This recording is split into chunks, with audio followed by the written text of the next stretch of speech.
Take us to item C-2, approval of amendment number 3 to the Water Reclamation Facility Program Management Contract and authorization for the Public Works Director to sign the agreement to cover planned program management costs for fiscal year 2020, 2021. And with that, I believe I'm turning it over to Mr. Collins. Thank you, Mayor. I just wanted to thank the city team for reviewing the amendments. That includes the city attorney, Mr. Livick, and Joe Mueller, our utilities division manager, as well as Jim Calloway. And this year, we're trying to align the kind of the annual amendment process of the Carollo contract with the city budget, so it's a little easier to track. In years past, it's sort of been offset from the budget, really hard to understand the differences between phases, amendments, and budget years. So we're trying to make it a little more easy to follow. And it's important to note that we started with a contract that assumed the entire length of the 3 components of the project. Then each year there's a sort of a budget authorization process, which gets called the amendment, which makes it appear that we are going above and beyond the existing overall budget for the project. So it just creates a lot of confusion. So we try to clean that up a bit with this year's process. So again, I want to thank the team for all their hard work on that, as well as Mr. Caceres with Carollo.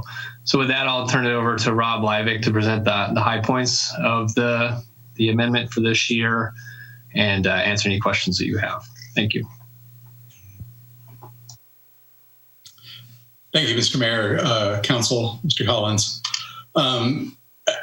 As previously stated, this item is the annual authorization for the continuation of the program management services for the Water Reclamation Facility project with Carollo Engineers. We are adding to the authorized amount by $2,073,133, with addition to what we're carrying forward from this year of about $1.2 million. That will cover the estimated amount of program management services of about $3.3 million for fiscal year 2021. All this work is included in the overall estimated program management budget of about $9.8 million for the project, and included in the just adopted budget.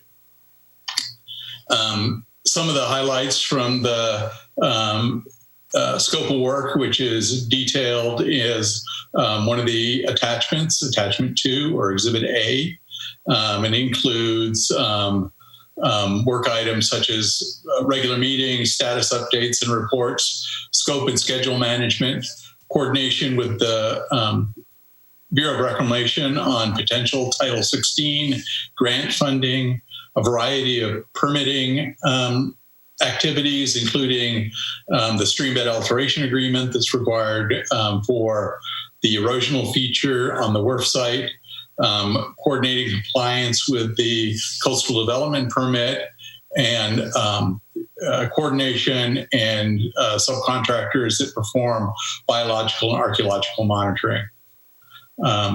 A significant scope item in this next year's budget includes the preparation of the Title 22 engineers report for the potable reuse component of the project. That'll be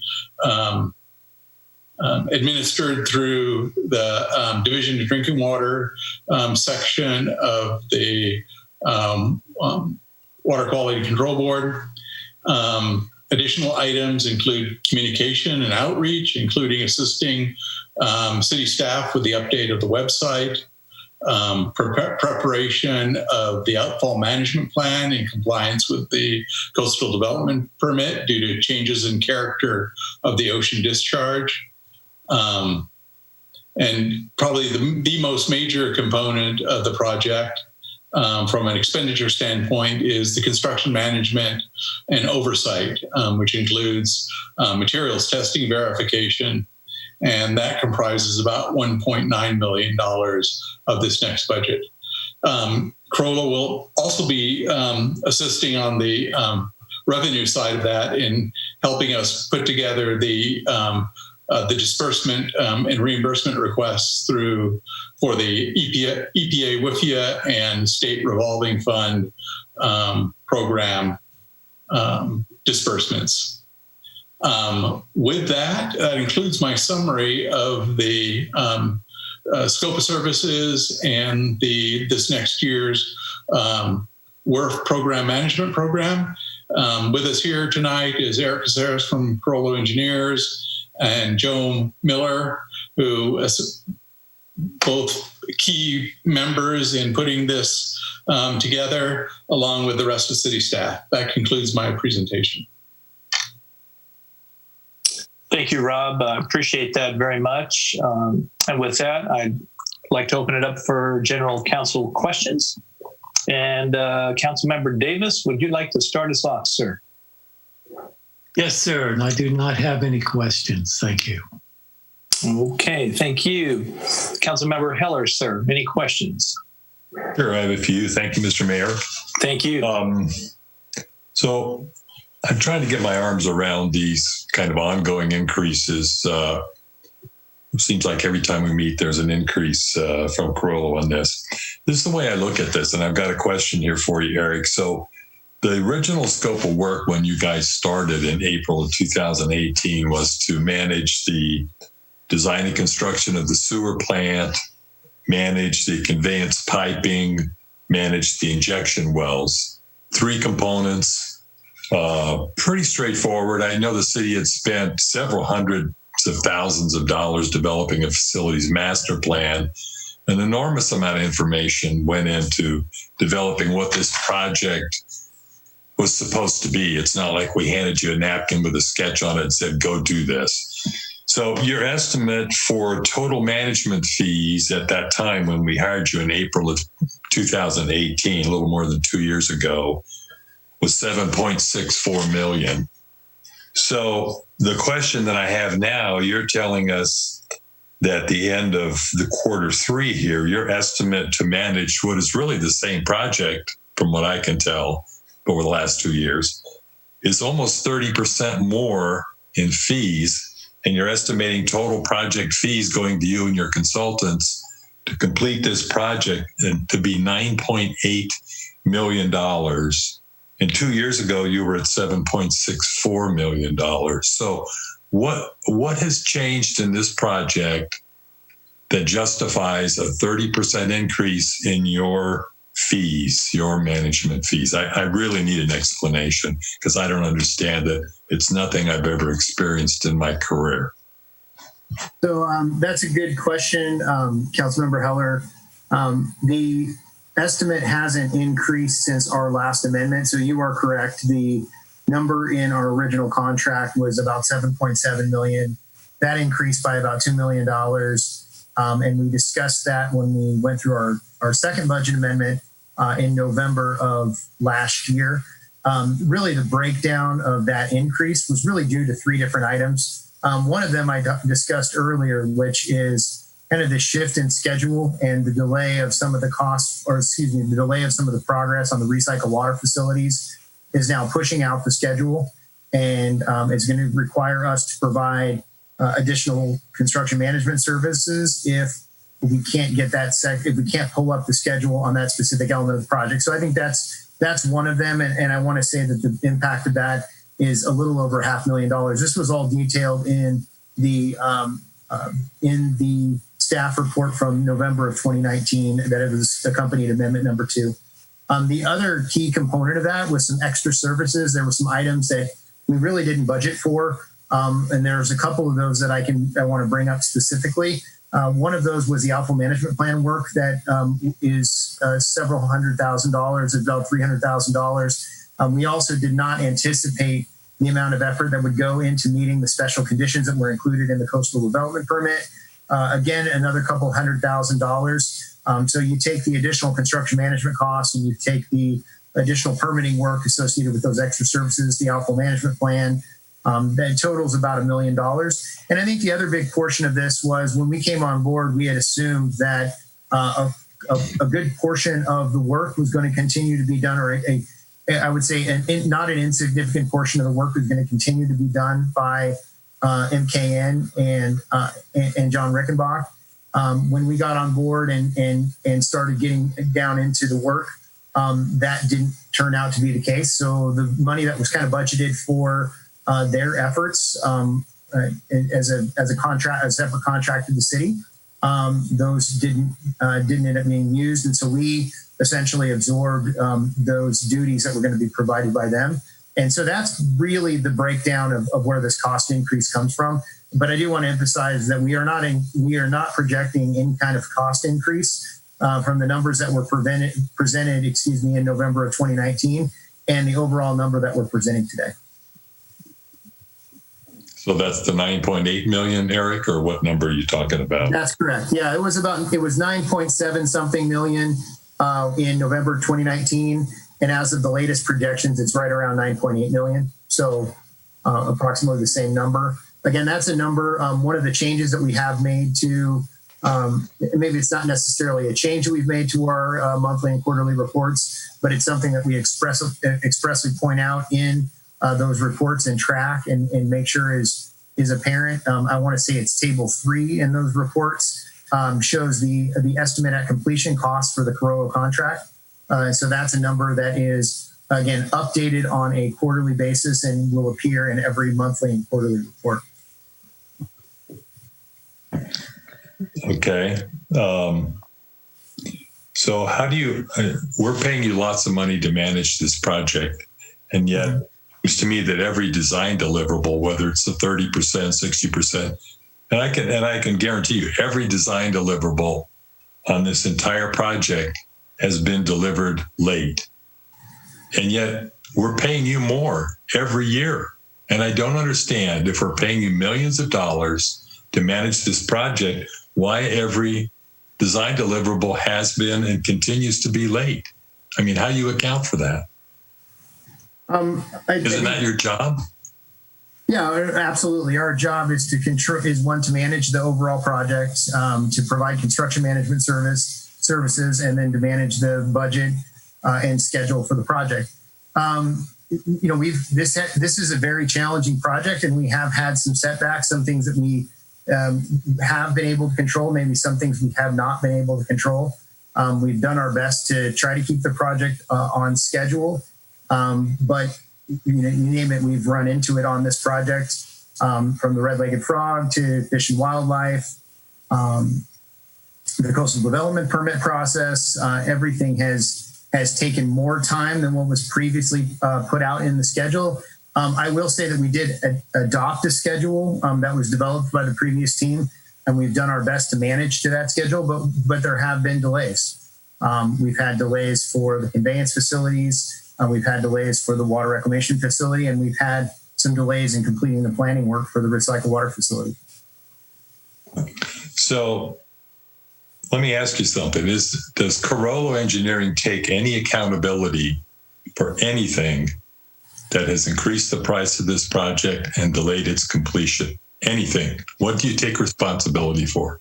As the program manager, we absolutely take responsibility for everything at the end of the day. I mean, that is our job. We've done our best to manage those cost overruns and to manage those schedule slips. But we have had budget increases, and we have had schedule slips. Those are all my questions. Thank you, Councilmember Heller. Let's go ahead to Councilmember Addis, please. Any questions? I do not have any questions. Thank you. Thank you. Councilmember McPherson, any questions? Just a couple. I just want to be very clear. I believe you've stated it clearly, but does this request, and I'm going to call it an authorization request because I've never liked the term amendment, which suggests we're changing the contract. And all we're really doing is trying to get the funds for you that you need next year to manage the project. Does this request affect the overall budget for the WRF project or your contract, current contract?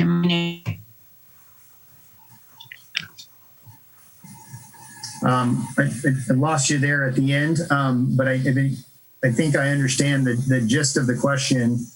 Eric, the question was, does this change in contract amendment have any impact on rates and line user rates?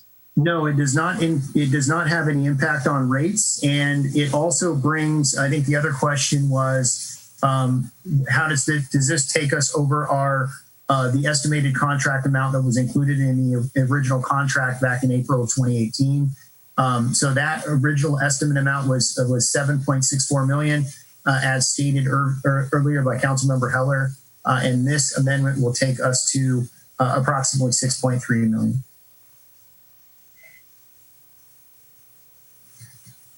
It does not impact the overall budget for the WRF, correct? That's correct. Our budget currently shows an estimate at completion amount of 9.8 million for our program management services. And this request is within that 9.8 million, which was approved in November when you detailed the reasons for the cost increase, which you just. I don't, based on the way that the contract reads, we did not adjust the overall contract amount. As you mentioned, it's been more of a budget allocation. And so when we came on board in 2018, our original contract value was roughly 297 or 300,000. And then it also stated in there an overall value of 7.64. So we had budget allocation number 1 or amendment number 1, which was an additional 1.6, budget allocation number 2, which is about 2.4 million. And that brings us up to about 4.3 million. We're adding another roughly 2 million, 2.1 million, which will get us all the way up to a total of 6.4 million. Right. But I'm saying it's in the overall amount that was originally planned for program management services with the change that was made in November. Correct. Yes, that's what I wanted to make sure that we understand what we're doing here, that we aren't increasing the amount what we're paying you, really. We're just paying you what we expect you to need next year to perform the services on your contract. That's correct. Yeah, and based on the way that we've, as City Manager Collins noted earlier, we have changed the way that we're kind of, and I don't want to say we're changing the way we're forecasting, but the way that we've presented the information, you will see that we're carrying over a significant amount, what we project after the end of this month of about 1.2 million. And we're only looking for a budget allocation to get us up to what we think we are going to spend over the next year, with a carryover, an anticipated carryover of about $100,000 in a couple of different tasks. So that is really going to be the change from previous years, where we've talked about different phases and different carryover tasks. And we've been able to structure this a little bit differently, such that we should be coming in at the end of each fiscal year pretty close to expending all of the money that we had asked for from the previous year. So we anticipate being in this position next year. And we're going to do everything we can to try to reduce our costs. As Rob mentioned, a couple of the really big items of the construction management and construction oversight for the work. We are going to control those as best that we can. But a couple of the other items, things like routine meetings, public outreach, we're in program controls. We're really going to do our best to try to minimize the. Obviously, we want to do what we're contracted to do, but not go over and above where we can to try to make those dollars stretch into the next fiscal year. Okay, thank you very much. I appreciate it. That's it. Okay, thank you. And thanks also again for the presentation. And Eric, thank you. A couple of questions. If I look at the total cost of the project at 130 million, and I looked at your end budgeted fees for program management, you would be running at about 7.5% of total project costs. Eric, in your estimate, can you give me general program management costs for other engagements that Carollo's been involved with? Is that within the ballpark? Can you just comment on that generally? Yeah, I think it really depends on the scope of services that are being provided. But if you just look at construction management alone, which can easily run 5 or 6% of total project costs, the number that we're looking at for overall program management is definitely in the range of what we have on other projects. And did you recently offer concessions because of COVID-19 with regard to your rates charged to the city? I did. So starting in April, I reduced my own billing rate, kind of in line with, I really function in a lot of ways as an extension of staff. And so I have reduced my rates by 10%. That's effective through the end of this calendar year. And it's really up for discussion at the end of the calendar year. And if deemed necessary, that can continue on through the end of the fiscal year. Thank you for that. And this is a question for Mr. Collins.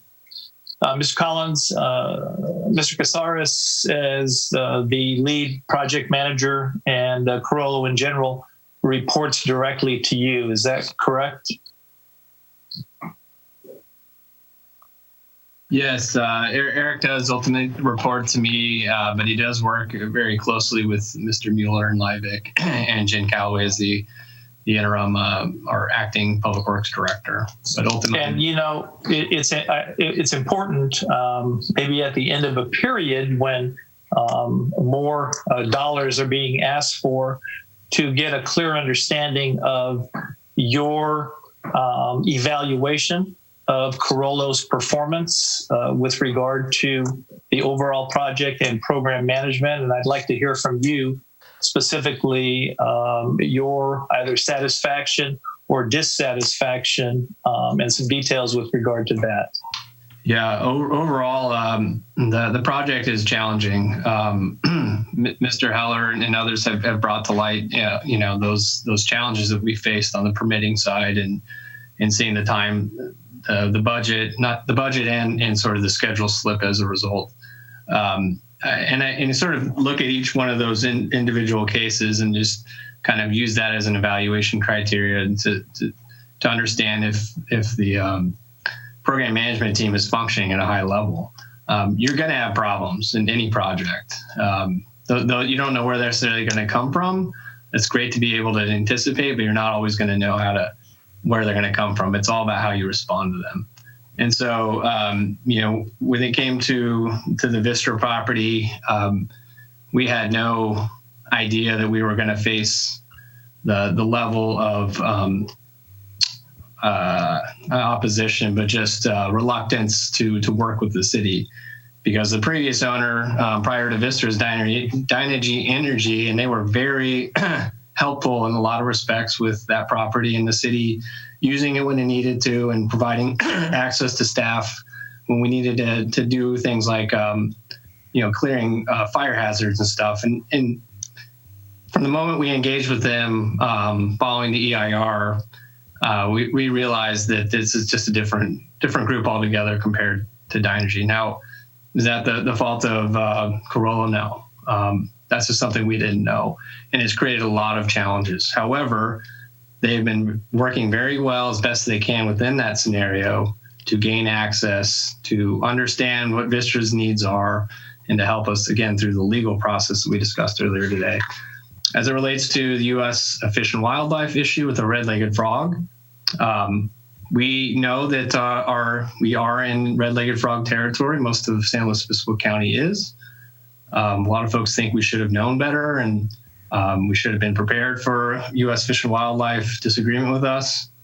We did our EIR. We felt we were in a good place. Cayucas had just gone through their process with review under a different agency, not the EPA, but U.S. Department of Agriculture. And there was no issues, and they are in a red-legged frog territory. So we felt with them moving forward and us following in their coattails, not but 6 months behind, that we shouldn't face the same level of scrutiny or issues, but we did.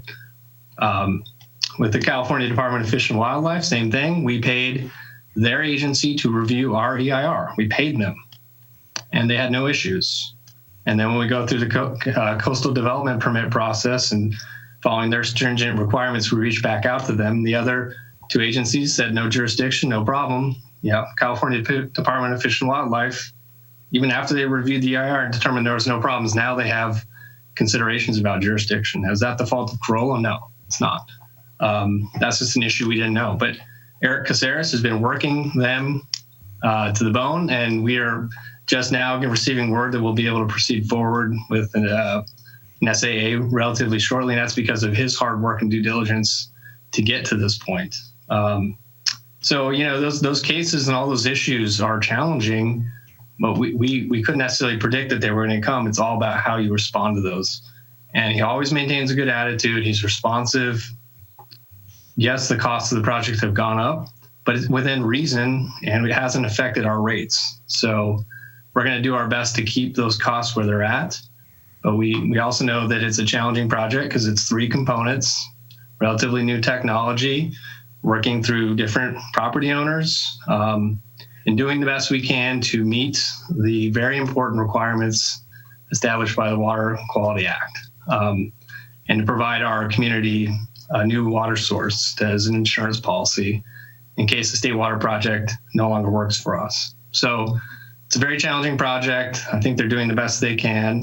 I'm satisfied with their performance. Yes, there have been issues, but they're on top of them. And I think ultimately we'll get this project done where we're at and on time. Thank you, Scott. I appreciate that. I don't have any further questions. Mr. Mayor. With that, Mr. Mayor. Yes. May I make the motion that we go past 9:30 to time? Oh, thank you. Thank you. You certainly may, and I'll second that. All right. Any discussion? Roll call vote, please. Councilmember McPherson, Yes. Mayor Henning, Yes. Gaddis, Yes. Councilmember Davis, Yes. and Councilmember Heller. Yes. Motion carries 5-0. Thank you for that. And with that, we'll go ahead and open up public comment. This is public comment for item C-2 on the agenda. Zeke, do we have anybody in the queue, sir? Yes, sir. And you are live, John Weiss. Well, good evening, Mayor. And Welcome, John. yes, thank you. And I obviously have spoken, and it's getting late at night, but I want to be very brief since we all know each other at this point. I do have a couple questions regarding this amendment, if you will, because that's what it's called. And one is the conveyance, and my concern is the management of the conveyance and the cost of the management of the conveyance, and if it will increase or not, number one. Number two, I'm wondering if we are using a solar component to the lift stations as Cayucas is, and they are paying virtually nothing for electricity, as I understand it. And so if we're not using solar, then the question is, what will our electrical costs be to have lift stations that are pumping raw sewage up 3.5 miles uphill? So those are my main questions. I support.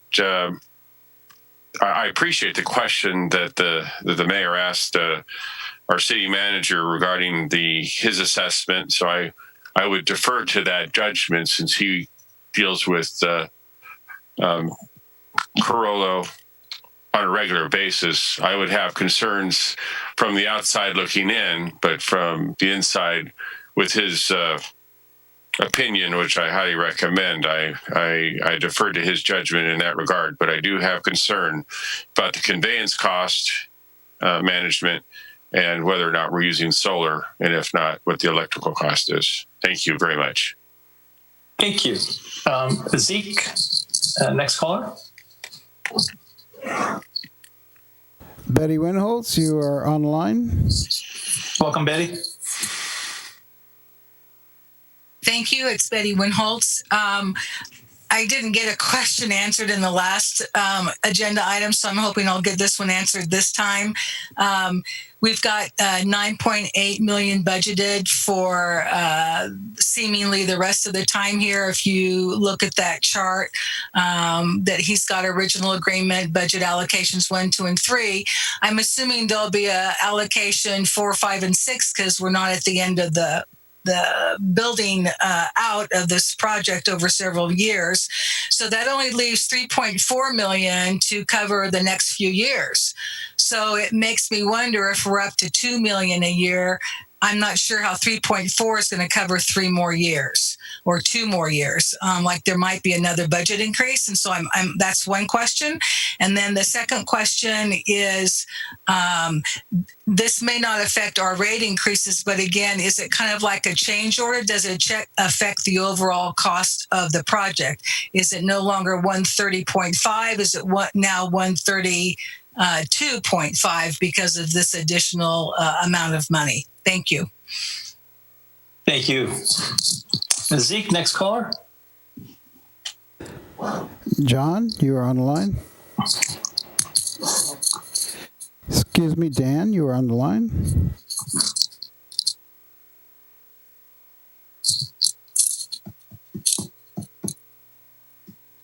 Dan, are you there, sir? Hello, Mr. Mayor. This is Dan Sedley. Welcome, Dan. Thank you, sir. I am opposed to renewing the contract with Carollo for many reasons. The first is not a reason. Mr. Caceres is a nice guy, but I do not believe that Carollo has adequately represented the ratepayers of Morro Bay. Mr. Heller represented a 30% increase in the charges that were being charged, at least so far, and I believe that will go up because we built at the wrong site, at the wrong place, with the wrong plan.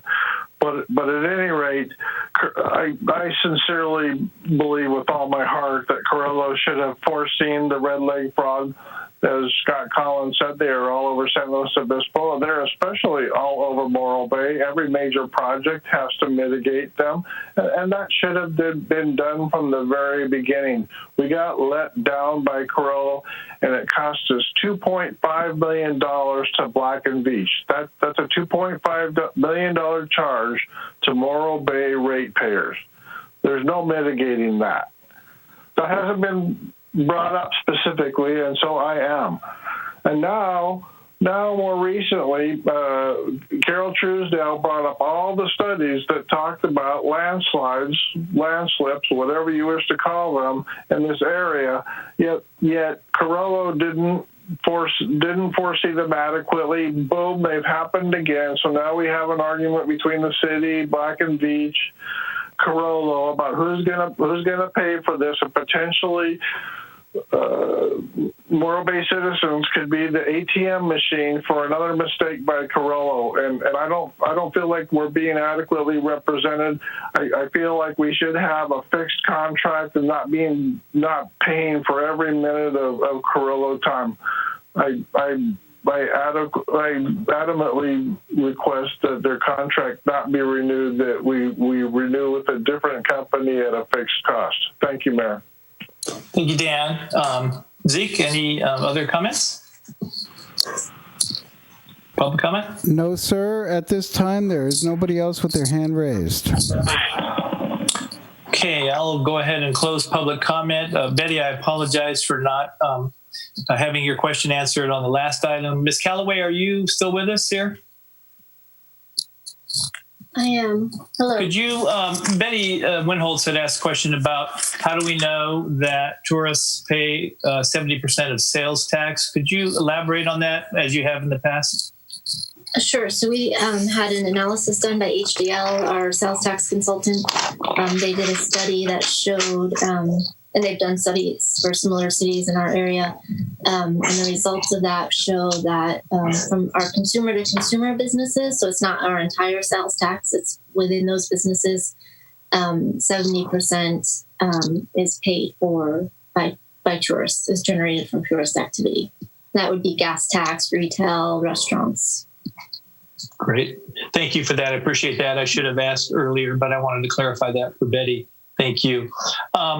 Also, not for you, Jen, but in essence, Eric, could you just comment on conveyance costs? Is that going to increase with this amendment as opposed to what you contemplated previously? Mr. Weiss was asking. And also, any comment on the solar use for lift stations?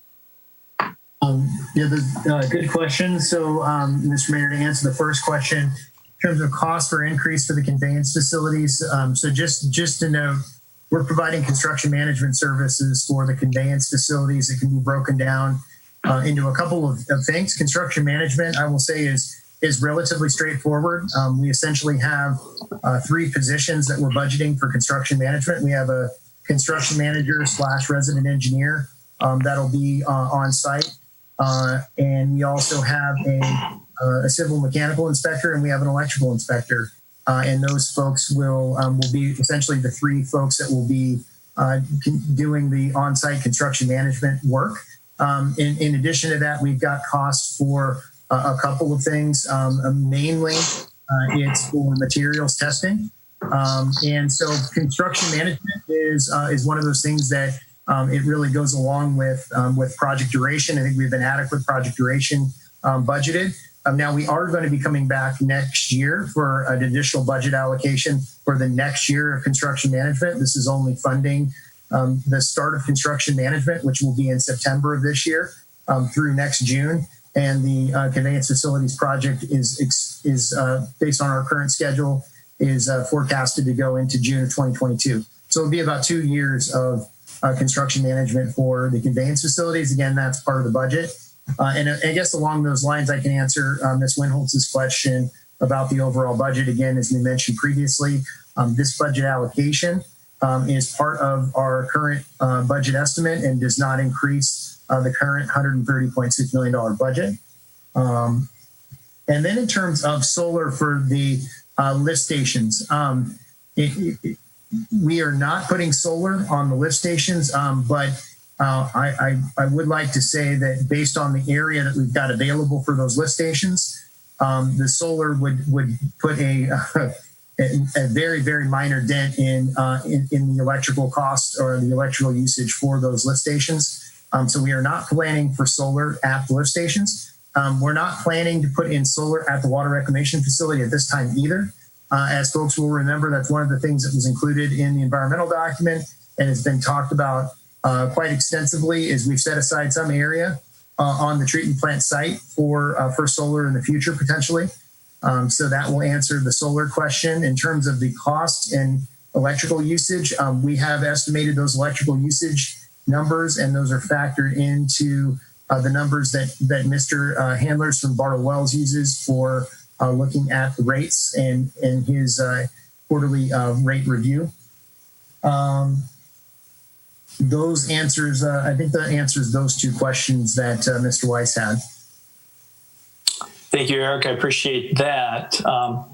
With that, I'll bring it back to council. I'll go ahead and start. And I want to thank Mr. Collins for your evaluation. I think it's important for the community to hear from our city manager with regard to his experience with a major consultant for the biggest infrastructure project for the community. And it's right to ask the question about performance whenever contract amendments come up. And so thank you, Mr. Collins, for outlining the details of your great satisfaction for Carollo's performance. I personally am a member with Councilmember McPherson, as appointed by the council of the WRF subcommittee, and have the opportunity almost on a weekly basis to meet with the team along with Councilmember McPherson and go into great detail with regard to literally all of the issues that have been discussed this evening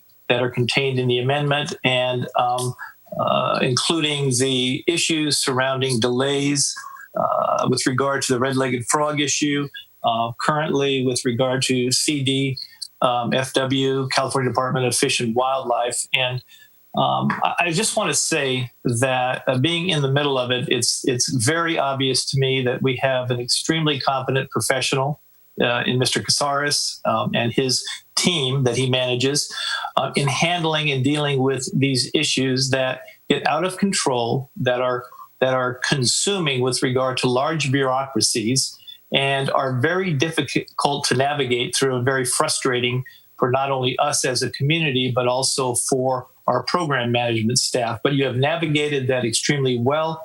I appreciate that. And I also appreciate your professionalism. I have reviewed other program manager costs for similar projects. They range anywhere from about 8 to 12% of total project costs. Your costs presently are estimated at about 7.5%.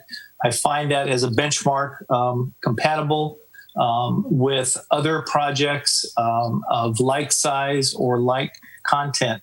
In addition to that, I have worked with Mr. Casares closely in advocating for funding for this project. And I want to say without doubt, that Mr. Casares and his team have been instrumental in securing low interest loans through SRF and WIFIA, and have worked diligently and hard to advocate and to receive significant reductions for this community in debt service costs. Sometimes we overlook this, but our program management team is intimately involved in that and has been, and that will and has benefited the community rather significantly with regard to potential cost reductions in the future.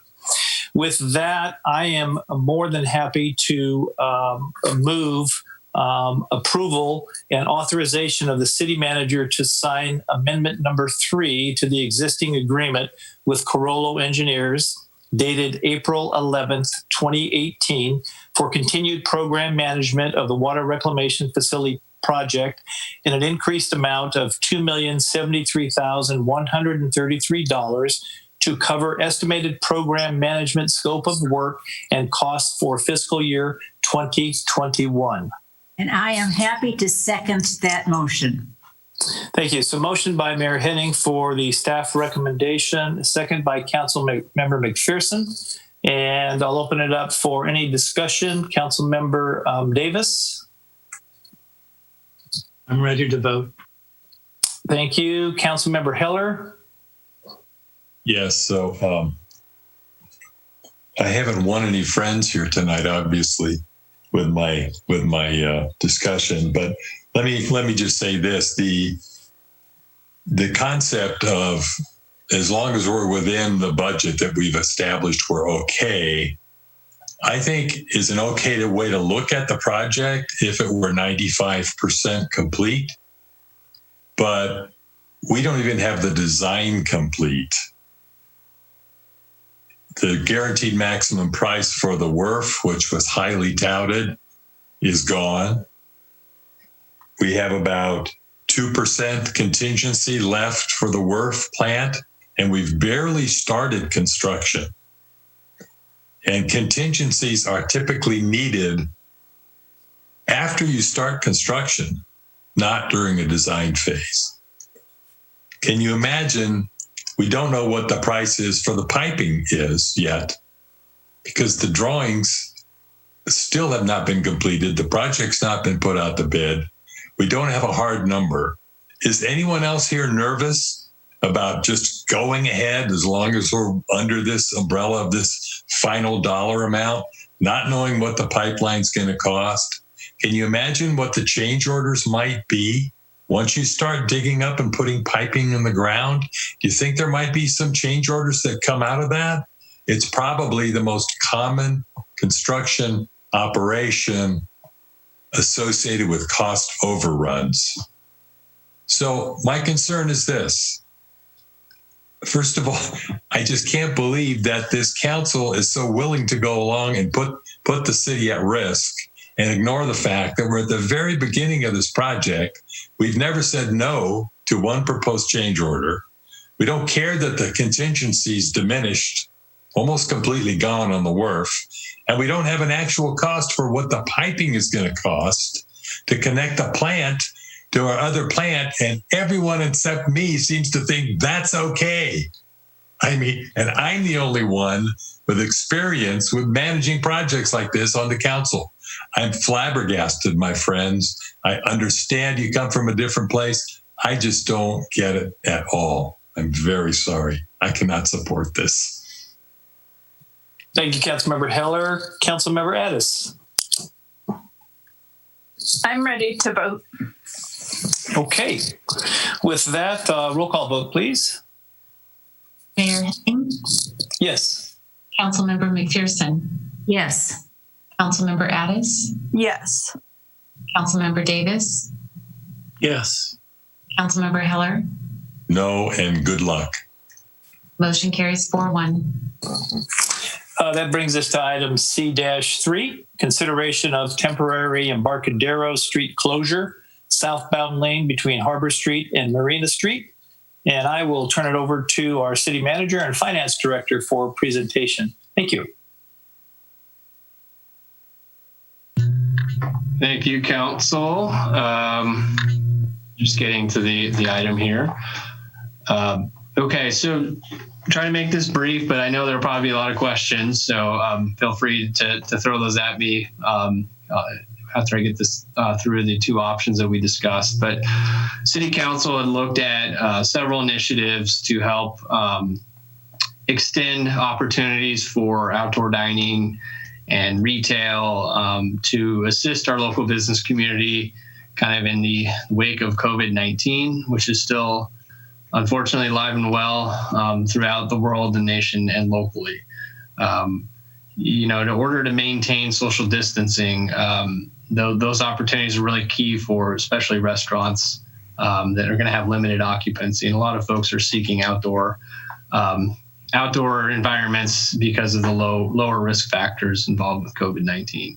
So City Council gave some general direction for staff to come back with some options or some plans for closure or partial closure of the Embarcadero to join the efforts we've already worked out with the Coastal Commission and locally within our planning and public works departments around outdoor dining opportunities, as well as RV parking. So with that, we looked at a couple different options of closures between Harbor Street and Marina Street. The reason why we selected those streets is that that's been utilized for significant events like the Avocado Margarita Festival. It's something that our police and fire departments have been able to work with and work around to ensure that there's public safety response to that highly trafficked area, that we have good traffic flow in and out of the Embarcadero area, that folks can access the northern points of the Embarcadero and the Rock, as well as the southern points, including the boat launch ramp and the Tidelands Park down there. So we looked at that specific area and then looked at two options within that. One is a full closure of both lanes, and the other is a one-lane closure, which would be the southbound lane, which is the water side, if you will, of the Embarcadero. And all on-street parking in that area would also be closed and eliminated. There are some benefits and some cons to both options, which were outlined in the staff report. I won't go into full depth on those because I know you've been able to review that. And we definitely have gotten public comment from folks about concerns, particularly from business owners about, hey, this is yet another change in a very, very challenging business environment with COVID-19. This would just make it more difficult. What about parking? What about construction projects that are going on? What about our deliveries that come at odd times during the day throughout the week? So we definitely took those into consideration, as well as community concerns about crowding on the Embarcadero and maintaining social distancing with visitors and residents alike. So option one was a full closure of the Embarcadero. Again, under this scenario, both northbound and southbound lanes would be closed. We would lose all on-street parking. We would lose all the dead-end parking. We would lose the parking lot below the old D'Estacio building, which is 714 Embarcadero.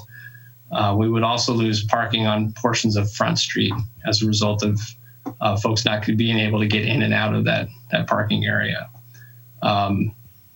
The nice thing about this option is that it's pretty low cost. All you have to do is maintain closures on the entry point and exit points, and get signage and do those kind of things. But the loss of parking is much more significant compared to the other option. The other pro sides to having a full closure is that it's easier to sort of limit the duration by which you were having the closure, because it's easy to in essence, to put it up and take it down. So you could do something like a limited closure for portions of the week, like Friday, Saturday, and Sunday. But again, you lose a lot more parking. The other option was the closure of the southbound lane, again, between Harbor and Marina Street. Again, all on-street parking and between those streets would be closed down, and all dead-end parking in the same area would be lost. However, you would still have access to the parking lot below D'Estacio's as well as the front street parking. And portions of the northbound lane that would remain open could also be reserved for deliveries. We'd have to work that out with our fire and police department to ensure that they have clear passage if we're going to maintain that lane opening between them and deliveries. But we imagine we could probably work that out so that restaurants and retail that require deliveries more frequently would have that accessible to them. We would lose about 97 spaces under option 2, which is a partial or one lane closure. Under the other option, we would lose about 180 parking spaces. So something to keep in mind. However, with the sort of loss of parking and the dead-end parking areas, it does turn those spaces into, again, areas that can be utilized for social distancing, but also outdoor dining, retail, or co-dining opportunities, things that we've long discussed in the past in previous plans about expanding the walkway and having one lane and one lane of parking to really expand the walkway and kind of the overall look and feel of the area. So this would provide that opportunity to finally conduct that experiment beyond just one festival day like we have with the Avocado Margarita Festival. So we spelled out kind of those options. With the one lane closure, you would have to cordon off the one lane that's open from the one lane that's closed, which would require far more investment in the equipment to maintain that buffer and with barricades and other associated traffic control mechanisms. With this option, it would be much harder to sort of open and close it quickly for part of the week versus not other parts of the week. So this would become more of a permanent thing, if you will, during the duration of the pilot program. So again, looking at the two options, one is the full closure and the other is the one lane closure. The benefits for the full closure is the lower costs, you have greater flexibility and greater pedestrian access overall.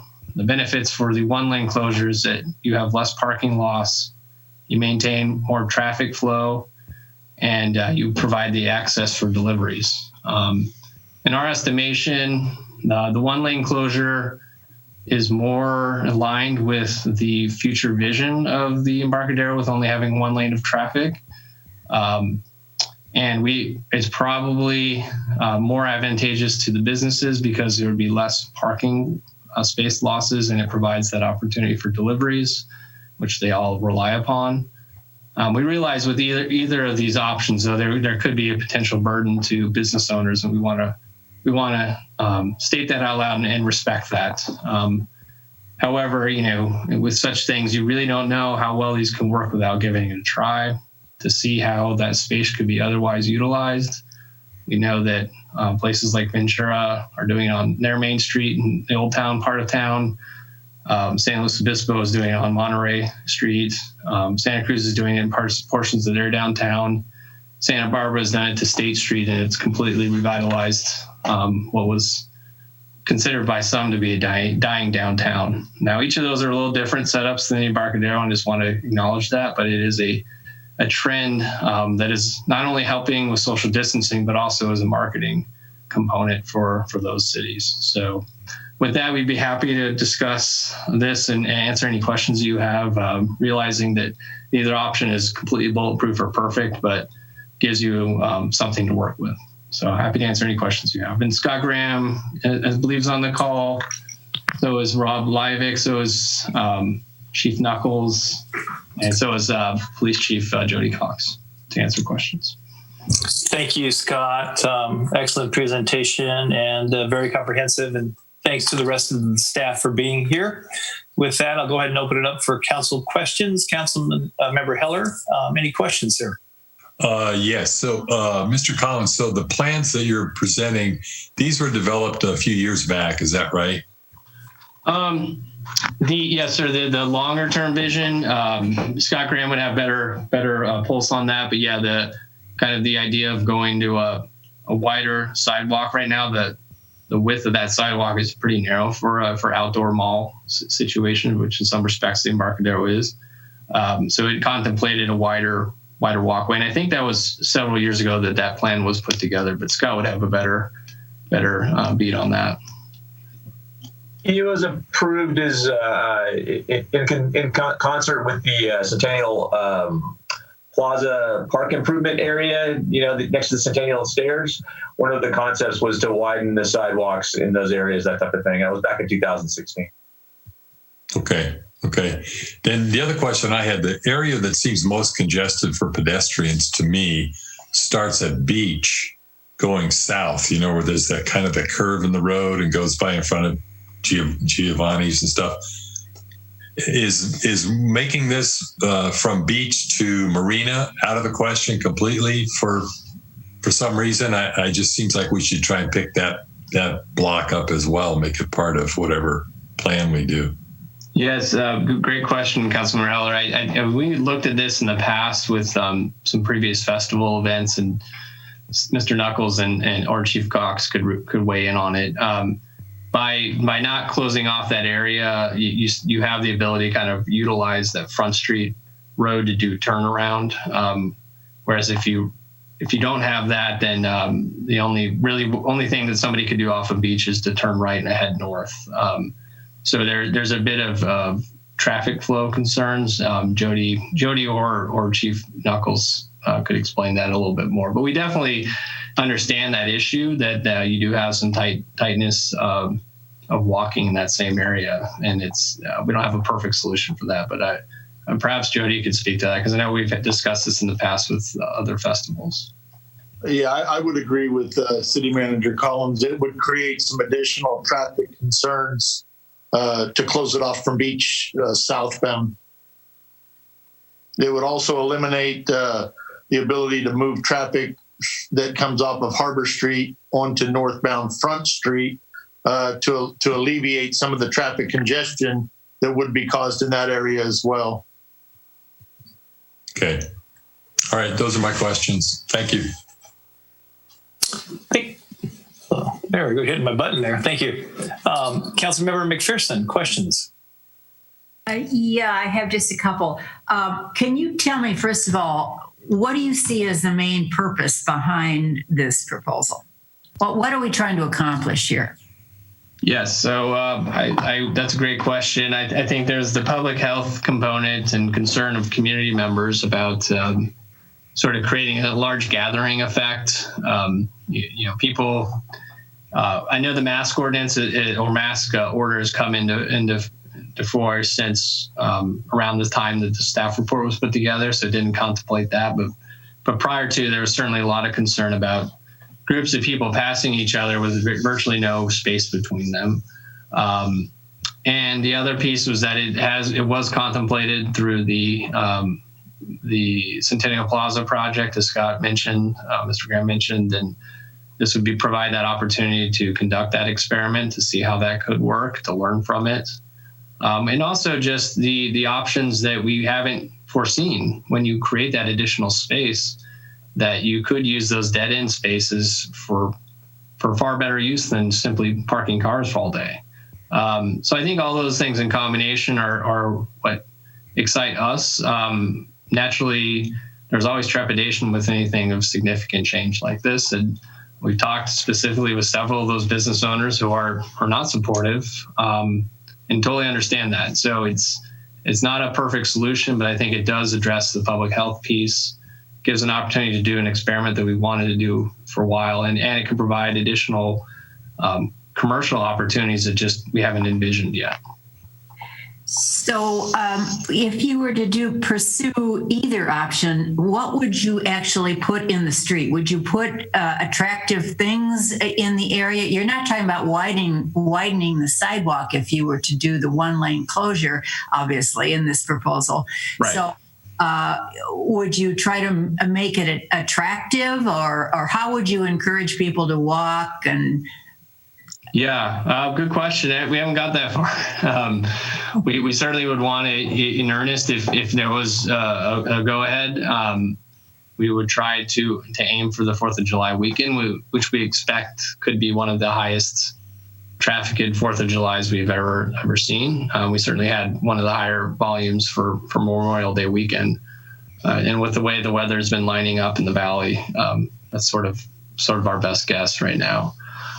So if there was approval to move forward, I think we could work on ways of sort of programming the space a bit, though I want to temper that with, temper the expectation. In reality, it's going to just provide a lot more room for people to walk, potentially ride their bikes through, and again, kind of imagine that space in an entirely different way. I think the major programming opportunities are really going to occur in those dead-end spaces at the end of those streets.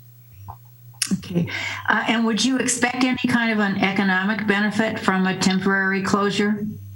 Hard to quantify. I know that question came in from a community member, which was a good one.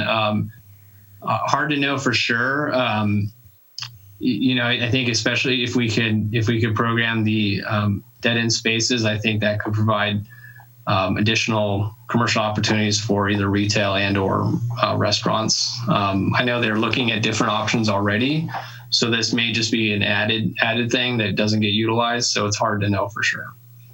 Okay. And I know, the council's heard from a number of businesses on the Embarcadero who are opposed to this idea.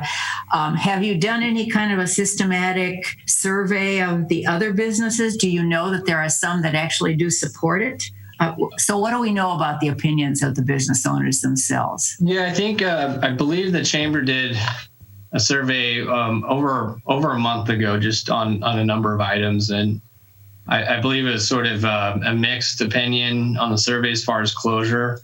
I think when you ask the businesses that are directly affected by it, that's where we tended to see more opposition. Again, because at the time we were having those discussions, that was when only curbside retail was allowed and not in-store retail.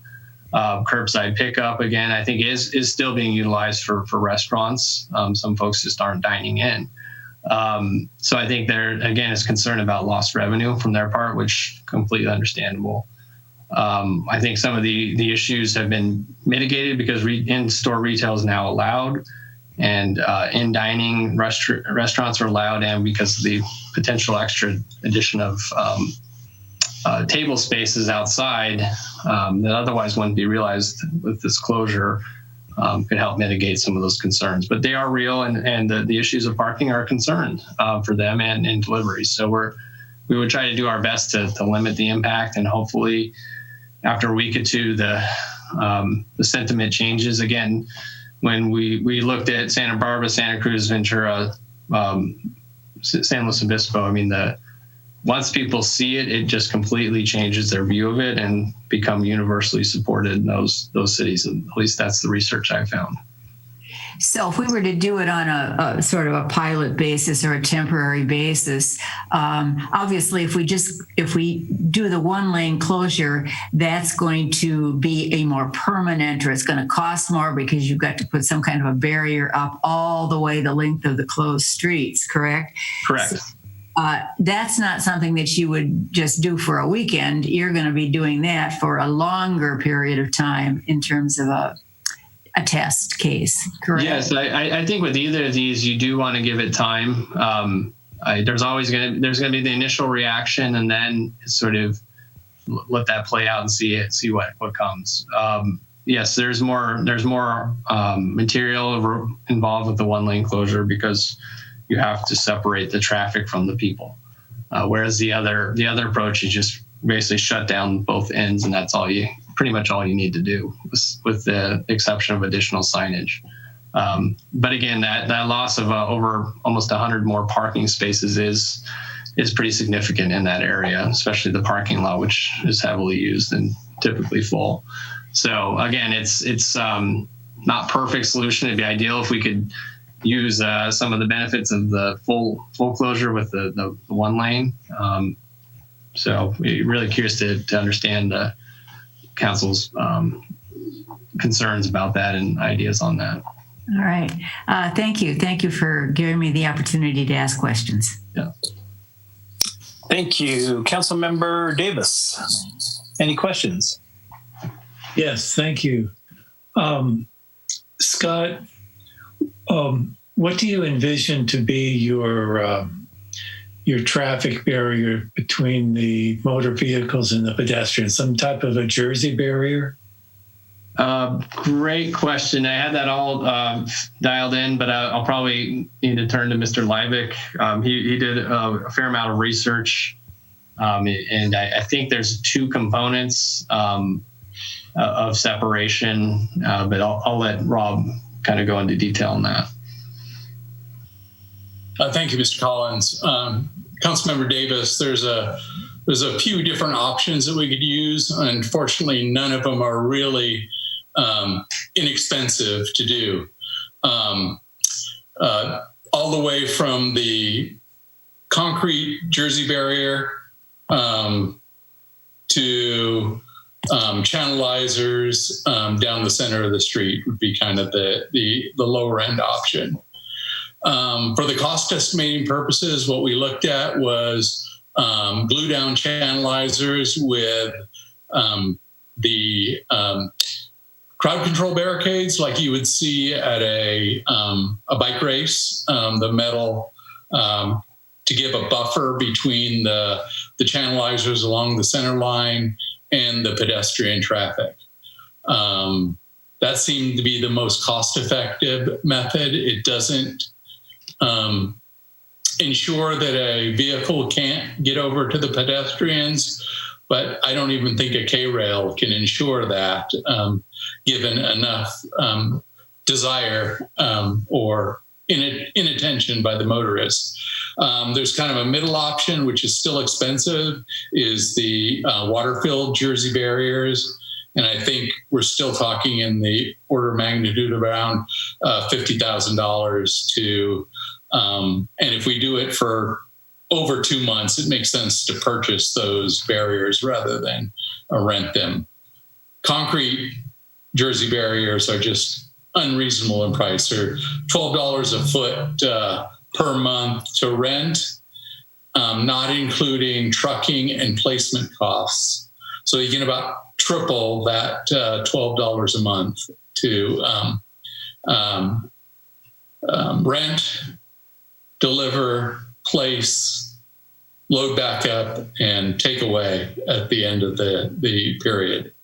So what's in the proposal for that half street closure is centerline channelizers every 10 feet with a barrel channelizer every 10 small diameter channelizers. And then inside of that, towards the pedestrians, is that metal crowd control barricades that get bolted down to the street and then connected together. Okay. And I can see that northbound bicyclists would have no difficulty flowing with traffic. Do you have any provision for a southbound bikeway, or would you try to route them up the bluff and around the area?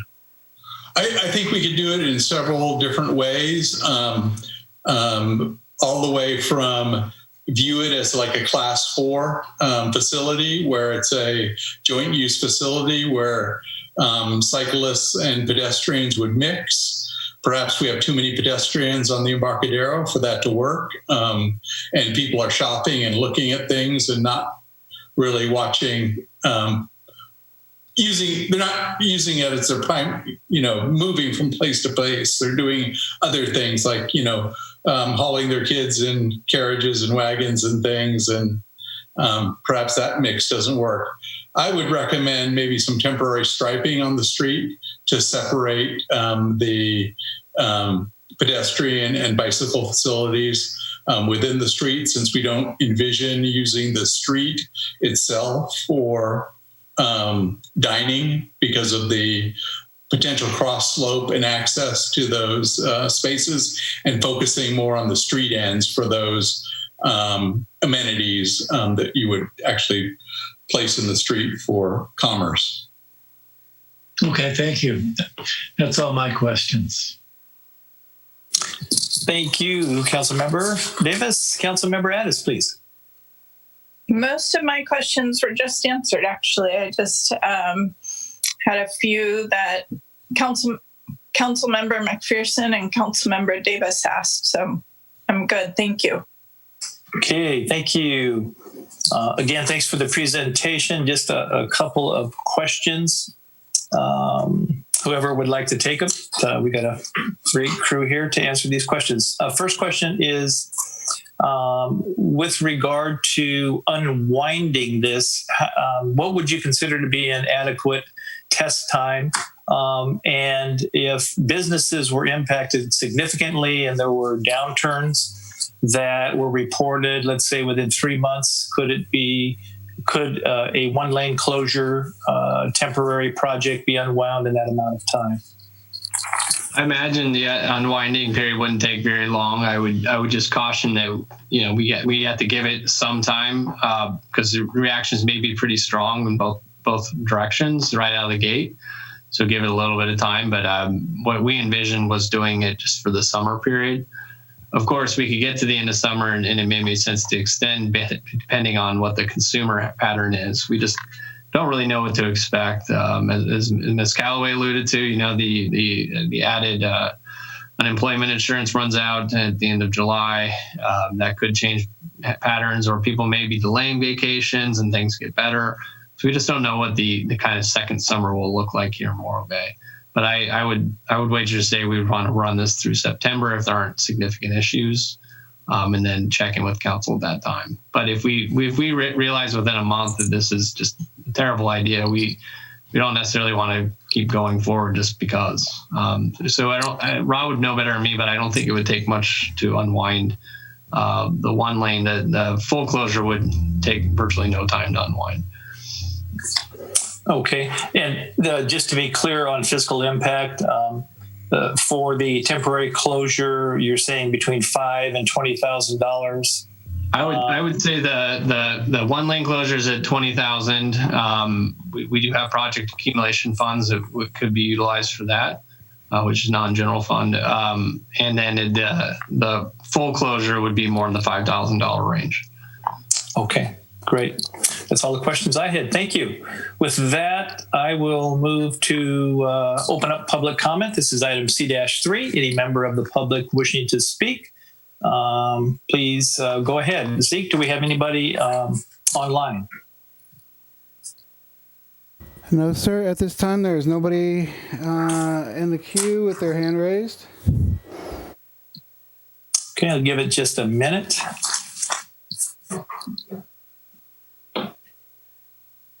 With that, I will go ahead and close public comment and bring it back to council for discussion and or recommendations. Let me start with Councilmember Davis, please. Yes, thank you. A couple of things that I think are deal breakers for me is, number one, we have to be able to provide deliveries to the restaurants and the stores. I don't see how we accomplish deliveries with full closures. So I'm leaning toward the one lane closure. And the second big thing for that is the parking. Maybe someday we could turn it into a walking mall, but I hesitate to do that all at one time. If we can take it in a couple of bites and see how the parking shakes out. I hate to lose access to the large off-street parking lot there below the old Brannigan building. So to me, the one lane closure makes sense. And then addressing the business owner opposition to loss of parking, it's kind of a rule of thumb for on-street businesses that you get your greatest audience from pedestrians. If you get people out of their cars and onto the sidewalks, they're walking past your shop. And if you create an attractive an attraction in your window space or in your door space, they could just as well turn in rather than driving past in cars and not seeing it. So I want to ask the business owners to give this a fair chance. I know it's a change and we don't like change, but this might be a good change. So my preference is for a one-lane closure. Thank you, Councilmember Davis. Councilmember Heller, sir. Yes, thank you, Mr. Mayor. So this is really an interesting topic. I firmly believe that we need to improve and do something different with the Embarcadero, and the most fundamental thing is the width of sidewalks. I like the ideas that have been done in other cities where they create a walking presence. I know there's a lot of resistance from business owners right now because they're nervous about their revenue, and rightfully so. But I think long term, this is what needs to happen at the Embarcadero.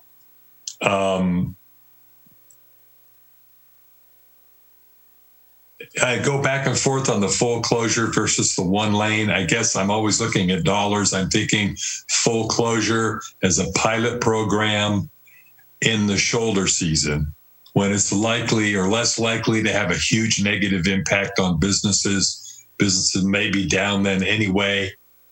My philosophy is cars don't buy things, people do.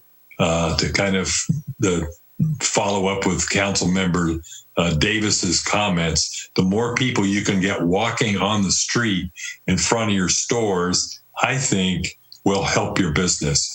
Right now, I think the businesses are just terrified. Now is not a good time to do anything, but I think maybe September, October, let's try it for a weekend or maybe a week. I like the full closure idea and just go all in, pedestrian walkway. We'll deal with the deliveries, live without that parking lot. So that's kind of where I'm at. The piece of the puzzle that I was thinking about that we need to address is, if we're going to pay for a parking study, what do we ask them to analyze? Do we ask them to analyze the future with the Embarcadero partially closed?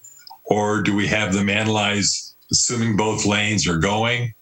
I hate to pay for a study that becomes obsolete because we've changed and done something differently. So my thoughts about when I think about paid parking and generating some revenue fast, as we can possibly do considering the constraints with the Coastal Commission and so forth, I think about the rock parking lots. And I'm wondering if maybe we should defer a further parking study on the Embarcadero and that adjacent area until we figure out what we really want to do relative to this possible pedestrian pathway. So those are my thoughts. Thank you. Thank you. Councilmember Addis, please. Yeah, I very much appreciate these options, and I tend to agree with Councilmember Davis that we want to keep some parking open and want to keep the deliveries open. I think I'd much prefer the one lane closure for a number of reasons. I think it'll be more palatable and will allow the traffic flow that people are used to. It'll allow the parking, it'll allow the deliveries, but it will also give us needed space. A number of people have written to council about their concerns around mask wearing and around social distancing. And I think that as a council, we've made some decisions to try to help our businesses come back while also keeping people safe. And this is the next step that we can take to encourage business to continue to develop, to be nimble with our economic development and be creative with our outdoor spaces while providing ways for people to socially distance. I do think it's important for people to be out and about, and it's important for folks to be visiting the Embarcadero, but be doing that in safe ways. And this is a step that we can take. So I would be very supportive of a one-lane closure. I'm not opposed at all to what Councilmember Heller is suggesting with possible two-lane closure in the shoulder season, but I'd like to see how the one lane goes and assess from there. And I am sensitive. I actually didn't hear from a lot of businesses. I talked to one business owner who said that he thought that a one-lane closure could work just fine. So I haven't heard from a lot of people that were feeling negatively about this, but I do understand and respect that they're out there and want to be sensitive to that. But I do think this is a time for us to reinvent the way that we think about Morro Bay and think about economic development here, and to move forward with something that has a lot of potential for both our businesses, but also the health and safety of our residences. Thank you, Councilmember Addis. Councilmember McPherson, your thoughts? Yes, thank you. I find that I agree with Councilmember Davis and Addis with respect to the choice between a full closure or a one-lane closure, and for the reasons that have been stated. But I do have some reservations, and I think that if we want to do this and we want it to succeed, we have to do it right. And so we have to think about what we want it to look like. We have to think about what people are going to do there. We have to think about benches and flowers and tables and how we want it to look. Because if we just put up barriers and hope that, people socially distance in that added area, and then some restaurants will put some tables at the ends of the where there's spaces, that's just not going to work. So I hope that if we actually do this, we spend the time thinking about how we want it to look, how we're going to set it up, how it's going to be attractive to make people want to really enjoy it. So those are my thoughts on it. Thank you. All very well stated comments. I appreciate that. I too agree with the majority of what everybody has said. I would support a one-lane closure as soon as possible. I think aesthetics, as Councilmember McPherson, are extremely important. I think one of the precipitating issues to do this is, as Councilmember Addis stated, it's time for a change, to do something different. I also am concerned about public health issues, having been down on the Embarcadero just about every weekend for the last 4 or 5 weeks, at least driving through. Very concerned about the fact that even now with the mandate that folks will not wear masks and that social distancing does not occur. And that, for me, I know has been expressed by a number of our constituents as a major concern for them. So hopefully with the state mandate, that will change, but I'm not encouraged that there'll be significant compliance with that. I also think that the costs appear to be minimal with regard to this. And I like what Councilmember Heller said with regard to reevaluating possibly in the shoulder season. If this works, possibly closing off the full Embarcadero. But my preference would be initially to just have a single lane closure. And I would also agree with his questions about the parking study and questions about the need for that possibly to be deferred on the Embarcadero. So with that, and I'll also add, I think we want to keep our ear to our businesses and evaluate on a routine basis, weekly, what the impacts are as we implement this. And if there are major concerns or issue or a downturn, I would like to see this come back for reconsideration.